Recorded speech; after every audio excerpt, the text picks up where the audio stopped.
Good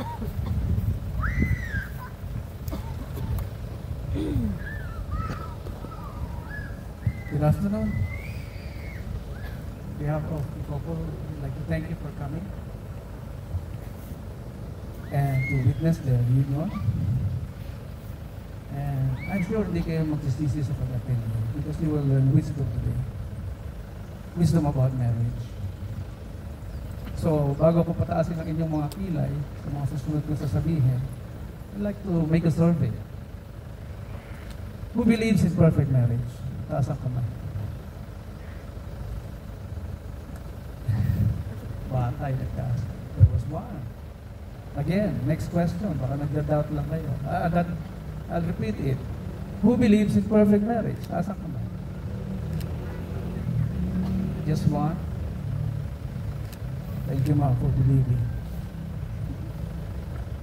This is our problem. No? Our society was able to convince us that there was no perfect marriage. Baka naman hindi natin naiintindihan ano ba talaga ibig sabihin ng perfect marriage. Tulungan ko kayo maintindihan today. And I'm sure pag katapos ng wedding na ito, you will all be surprised. Ganun pala yun. Okay? As Socrates said, wisdom is the beginning of definition of terms. What does it mean? When you define the word, kung saan galing yun, etymology, saan galing, saan nagsimula, nandun yung magsisimula yung wisdom mo. Doon mo maintindihan yung word. So let's go backwards. The word perfect means alignment. And sometimes in Hebrew language, it also means good. When God said, He made the heavens and the earth, at the last sentence, He said, it was good. And if you trace that back, the word good means perfect. Kaya nga you cannot claim na imperfect person ka. You were created to be good. You were created to be perfect. Nakaayos lahat ang parte na katawan mo unless may bisyo yung parents mo before. Because it was studied already 4 generations backwards, nagibitbit natin yung DNA. And the other side of it is our environment. That makes our character. So, the word perfect started from the time now when scientists, inventors, learn how to make measurements. Yung length, width, yung inch, meters, centimeters. No? When they started to learn that, every time they make a product, merong design muna yan, no? May design. So, siyempre, gagawa ka ng produktong walang design, ano itsura mo? No? Puro trial and error yun. So, they make a design para they can make the product according to what they thought. No? So, they align yung sukat, yung measurements sa produkto. How about the word marriage? The marriage is a precious stone. From the word gem, precious stone. All of you, precious stones. Sinuturing na very precious na Diyos. All of us are children of God and very precious to Him. So pag nagsama daw ang male and female, you are just like perfect, you are just like a gem na pinag-iisa. Di ba? Ang unang nagsabi ng iiwanan ng kanyang magulang, ang kanyang nanay at ang tatay at nanay at makikipisa sa kanyang wife para sila ay maging what? One flesh, one body. And when Jesus was asked about the word T, no, the big T, yung pinupush nila sa kongreso, when Jesus was asked about that, sabi ni Jesus Christ, hindi niyo ba nalalaman na from the beginning, pinagsama ang male and female and they will become one body? I think hanggang ngayon, misteryo sa inyo yan, and they will become one body. Two precious stones, parang gold, silver, nakakalat lang yan eh. Every time they will collect that, pag-iisayin nila yan through pressure, heat, naalis yung elements ng water, ng dumi, etc. Until it becomes pure. And once it becomes pure, valuable na yung stone. Diba? Napaka-valuable. Napaka-priceless. Mark Twain said, you'll only understand marriage once you reach a quarter of a century. So that's the first challenge for every couple. Quarter of a century is how long? 25 years. And that is likened to a silver. The next challenge would be how to become gold, as precious as gold. 50 years, Albert. And Charmaine. Imagine that. At ito ang misteryo nakita ko. Every time nagkakasal ako ng renewal of vows, ng 50th wedding anniversary, nagkikipagkamukha sila. Para silang nagiging kambal. Oo nga, promise, for many years na ginagawa ko ito.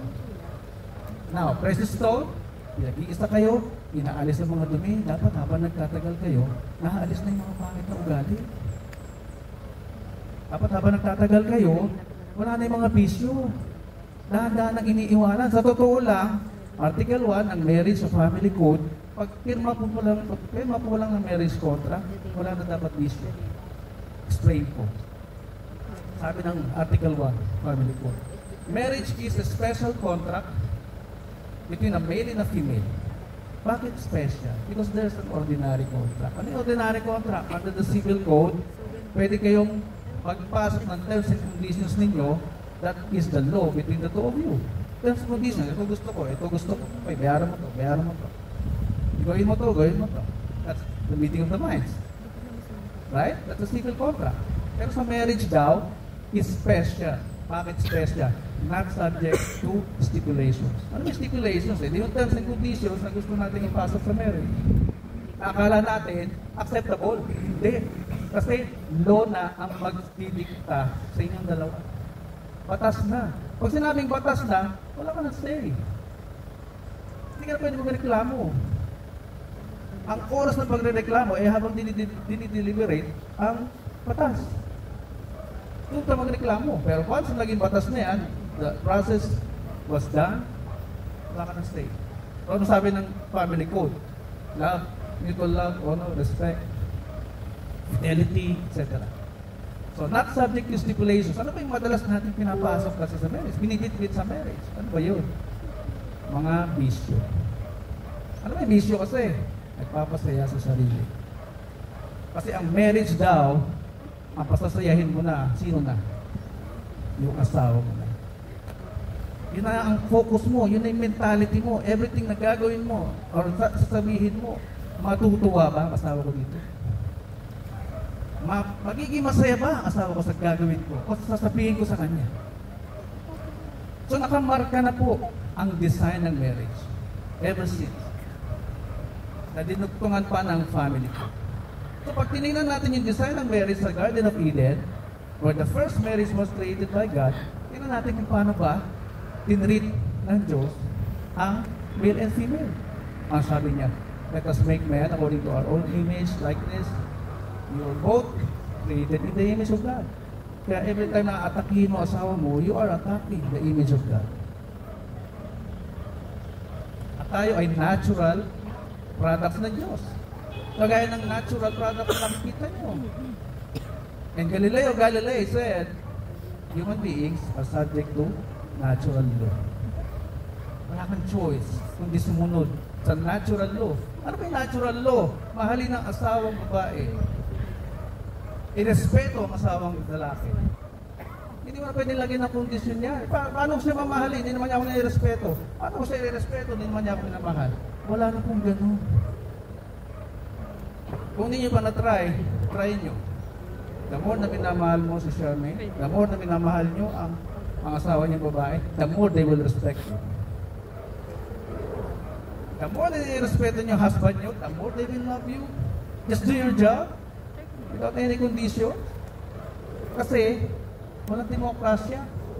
When you deal with God, democracy is from ideas from the Greek people. Walang democracy sa Diyos. Ipi-please ka ng Diyos? Hindi. Ano ka, favorite? Walang ganun. Okay?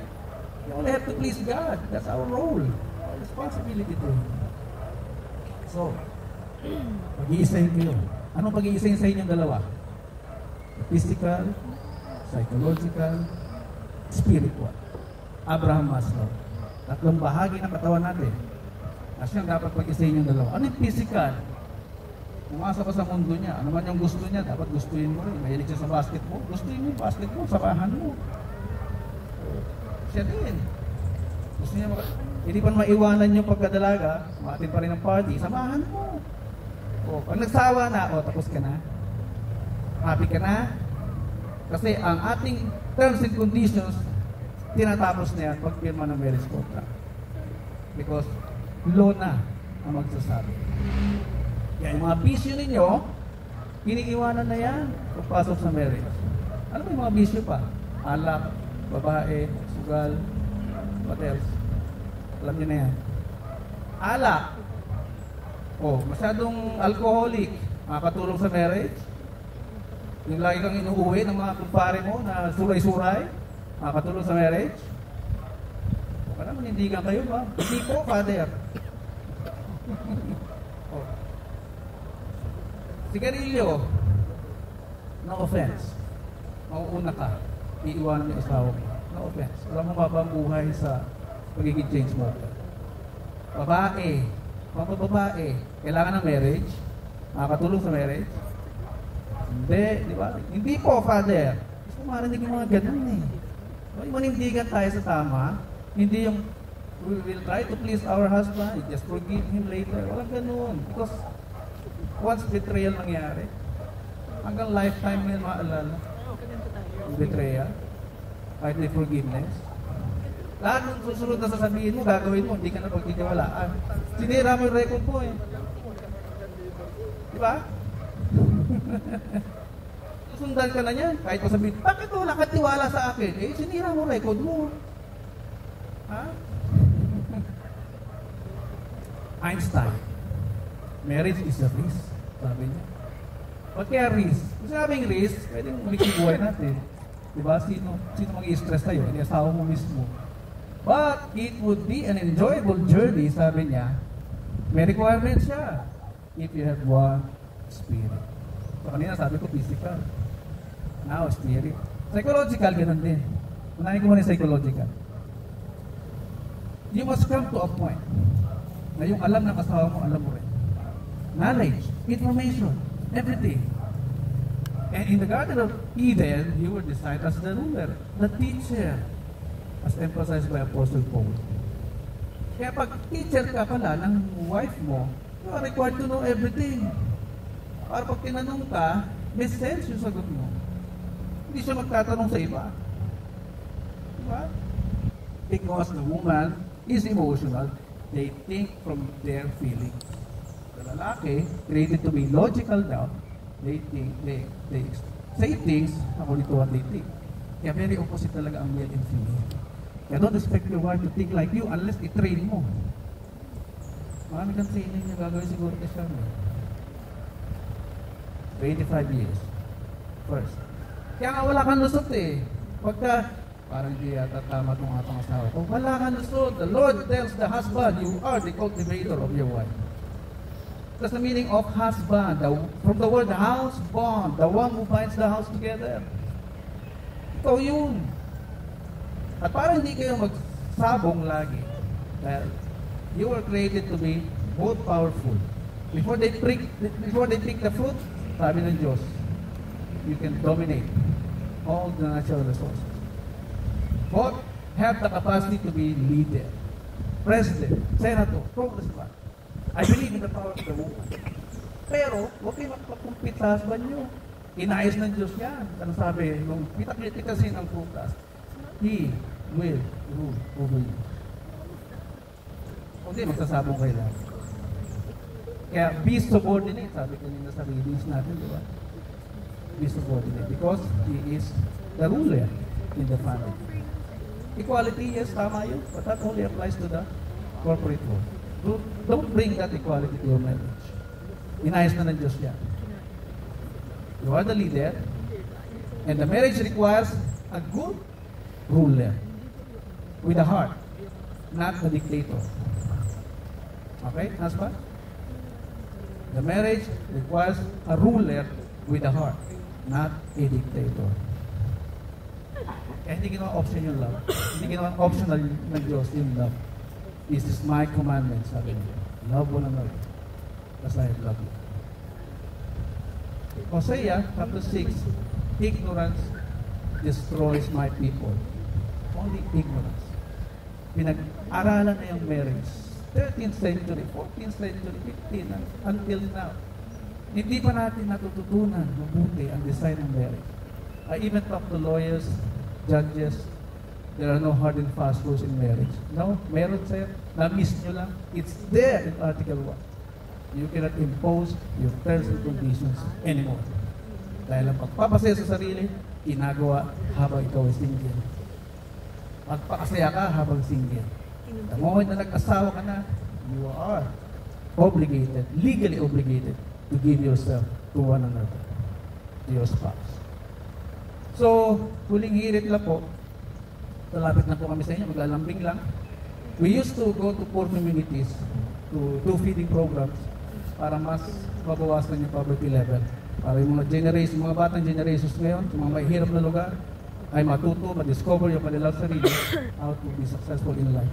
So, we ask for your kind help. Pag-ikot po lang basket mamaya, just give any amount that you can coming from the heart. Para matuloy-tuloy po ang aming advocacy na alisin ang ignorance ng mga Pilipino. Congratulations to the both of you. We will now proceed to the marriage rites. May we request for the parents and principal sponsors to come forward and stand beside the couple to act as witnesses of the wedding ceremony.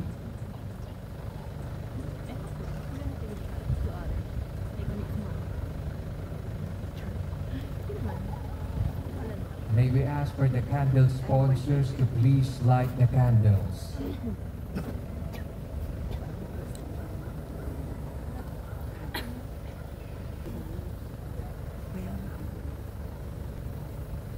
The two candles on the side of the couple symbolizes the presence of Christ in their married life and the union of their two families.